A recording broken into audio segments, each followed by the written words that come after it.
12 अक्टूबर 1989 Brazil के हवाई अड्डे पर एक रहस्यमय विमान उतरा। फ्लाइट लैंड होने के बाद हर कोई हैरान रह गया, क्योंकि ये 33 साल पहले बंद हो चुकी कंपनी सैंटियागो एयरलाइंस का नया दिखने वाला विमान था, और ये विमान 35 इयर्स पहले ही गायब हो गया था। इससे भी ज्यादा चौंकाने वाली बात है कि ये अकेली घटना नहीं थी। दुनिया में विमानन इतिहास में ऐसी कई रहस्यमयी गायबियाँ हुई है। आज के वीडियो में हम ऐसे ही और रहस्यों के बारे में जानेंगे जो आज भी अनसुलझे हैं। Number 1, skeleton flight. 1954 में सैंटियागो एयरलाइंस की उड़ान 513 अपने 88 यात्रियों के साथ 4 चालक सदस्य के साथ पश्चिम जर्मनी के ब्राजील जा रही थी। यह उड़ान 18 घंटे की होनी थी, लेकिन कुछ घंटों के बाद ही अटलांटिक महासागर में ये उड़ान का रेडियो संपर्क टूट गया और रडार से ये गायब हो गया। उड़ान को अटलांटिक महासागर के तल में खोजा गया, लेकिन उड़ान 513 का कोई संकेत नहीं था। लेकिन फिर 35 इयर्स के बाद 12 अक्टूबर 1980 को ब्राजील के हवाई अड्डे के अधिकारियों ने एक अज्ञात विमान को उतरते देखा। उन्होंने विमान से संपर्क करने की कोशिश की, लेकिन उनकी ओर से कोई जवाब नहीं आया। फ्लाइट लैंड होने के बाद हर कोई हैरान रह गया, क्योंकि ये वही सैंटियागो फ्लाइट 513 था जो 35 इयर्स पहले गायब हो गया था। लेकिन सबसे खौफनाक बात हुई जब ये फ्लाइट के अंदर देखा गया।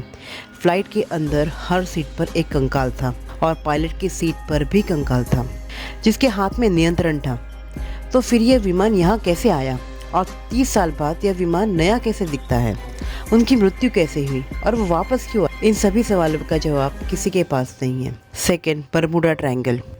5 दिसंबर 1945 फ्लोरिडा के यूएस नेवल एयर स्टेशन से टीबीएम एवरेज टॉर्पेडो बॉम्बर्स ने 5 उड़ानों का एक सदस्य पानी के ऊपर नियमित नौयान परीक्षण के लिए फ्लाइट 19 के रूप में उड़ान भरी, लेकिन ये फ्लाइट कभी वापस नहीं लौटी। कई घंटों के बाद 13 लोगों की टीम फ्लाइट 19 को तलाश के लिए भेजा गया, लेकिन वो टीम भी फ्लाइट 19 की तरह ही गायब हो गई। ये दोनों उड़ानें ऐसी जगह से गायब हुई जहाँ से वापस लौटना लगभग नामुमकिन था। बरमूडा ट्रायंगल ये एक ऐसा इलाका जहाँ पे कई विमान और जहाज गायब हो चुके हैं, और आज तक उनका कोई सुराग नहीं मिल पाया है। फ्लाइट 19 के गायब होने के बाद जब समुद्र तल पर कोई खास सबूत नहीं मिला, फिर कई सिद्धांत सामने आए। शायद क्विड जैसे विशाल समुद्री राक्षस विमान को नष्ट कर दिया हो। कुछ लोगों का यह भी मानना है कि ये एलियंस द्वारा बनाया गया है। यह पोर्टल है जहां से वे पृथ्वी पर यात्रा करते हैं। दूसरी थ्योरी ये है कि शायद बरमूडा ट्रायंगल में कोई रहस्यमय आयाम मौजूद है जहां से वापस लौटना संभव नहीं है। कई लोगों का मानना है कि फ्लाइट 19 के बचे हुए टुकड़े अब भी बरमूडा ट्रायंगल में पड़े हुए हैं, लेकिन आज तक ना वो उड़ान मिली और न ही उन 27 सेना सदस्यों का शव मिला। Third, nuclear bomb. 10 मार्च 1956 4B-47 के रणनीतिक फ्लोरिडा एयरबेस ने मोरक्को के लिए उड़ान भरी, लेकिन ये कोई आम विमान नहीं थे। ये बम वर्षक विमान थे जिनमें परमाणु बम थे।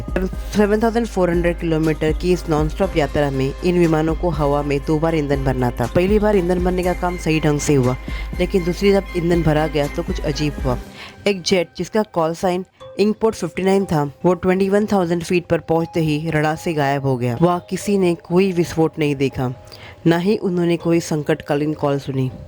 इंकपोर्ट 59 सबकी नज़रों से ओझल हो गया, और इसके साथ ही 3.8 मेगाटन के 2 परमाणु बम भी गायब हो गए। पूरे शहर को तबाह कर सकते थे। अंत में आधिकारिक कहानी बताएगी कि विमान भूमध्य सागर पर दुर्घटनाग्रस्त हो गया और सारे टुकड़े समुद्र में गायब हो गए।